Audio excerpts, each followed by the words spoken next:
भारताची सर्वात स्वस्त कार टाटा नॅनो. स्वप्न मोठं होतं, पण हा प्रयोग का फसला? चला 55 सेकंदात जाणून घेऊया. नॅनोचं विजन खरंच दमदार होतं. उद्दिष्ट एकच, सामान्य भारतीय कुटुंबाला ही कार परवडावी. बाईक चालवणाऱ्या कुटुंबाला देखील सुरक्षित आणि बजेटमध्ये येणारी फॅमिली कार मिळावी हाच विचार होता.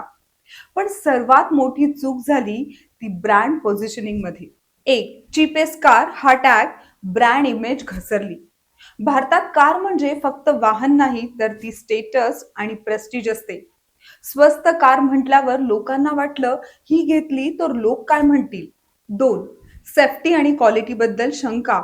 लोकांच्या मनात प्रश्न निर्माण झाला, इतकी स्वस्त कार सुरक्षित असेल का? काही नकारात्मक बातम्यांमुळे ही इमेज आणखीनच खराब झाली. तीन टार्गेट ऑडियन्स चुकली.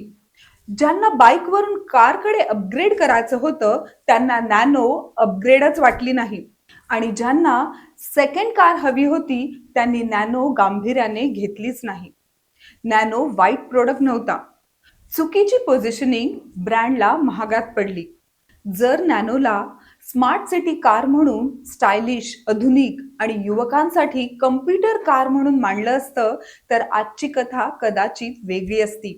मार्केटमध्ये अनेक वेळा प्रोडक्टपेक्षा परसेप्शन जिंकतं. प्रोडक्ट कितीही चांगला असला तरी चुकीची इमेज ब्रँडला खाली खेचू शकते. अशाच दमदार बिझनेस केस स्टडीजसाठी अर्थक्रांतीला नक्की सबस्क्राईब करा.